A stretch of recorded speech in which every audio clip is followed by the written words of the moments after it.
News now from Jamaica.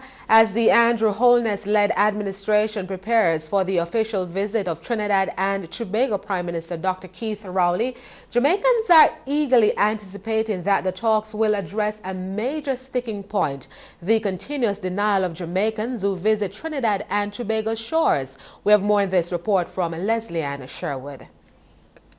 When Prime Minister of Trinidad and Tobago, Dr. Keith Rowley, visits Jamaica on July 17 to 21, undoubtedly the issue of free movement will take center stage. It's no secret that Jamaicans have complained bitterly about the unfair treatment experienced at Trinidad's borders. In March, approximately 12 Jamaicans were denied entry when they landed at the Piarco International Airport. That issue almost threatened diplomatic relations between the two states and had to be resolved through high-level meetings. Addressing the Upper House on Friday, Minister of Foreign Affairs and Foreign Trade Senator Kamina Johnson-Smith explains that based on the statistics for 2015, 16,826 Jamaicans were turned back at Trinidad's borders, compared to 12,875 Trinidadians who have been denied entry to Jamaica. Based on information received from the Ministry of Foreign and CARICOM Affairs of Trinidad and Tobago, 16,826 Jamaican nationals were granted entry into Trinidad and Tobago in 2015.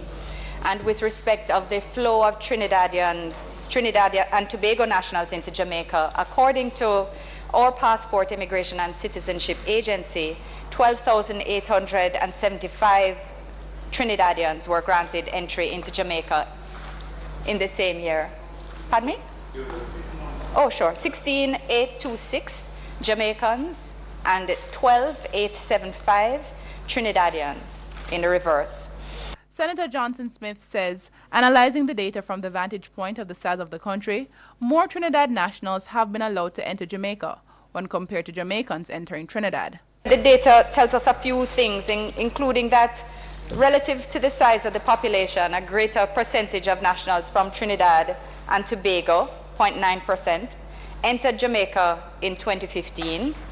Trinidad has a population of approximately 1.35 million, and 0.57% of Jamaica's population entered Trinidad and Tobago in the same year. So more Trinidadians as compared to their population entered Jamaica than vice versa.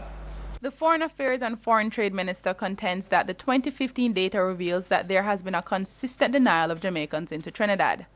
For 2015, only 2 Trinidad nationals were denied access to Jamaica's ports, compared to 320 Jamaicans attempting to enter the Twin Island Republic. Between the two countries, there's a significantly higher rate of denials by Trinidad and Tobago.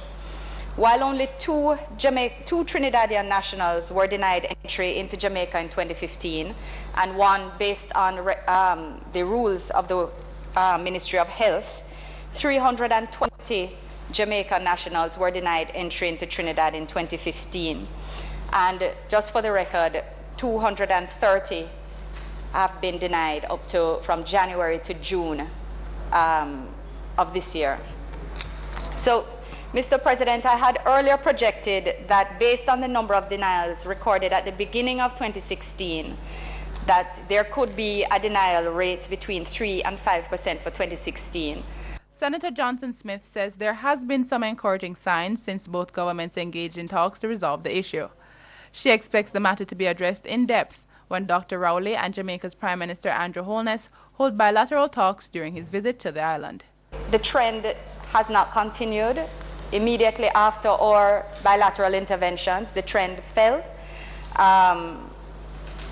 We do continue to have a concern about the comparatively high rate of denials by Trinidadians, and by the Trinidadians at the point of entry to their country.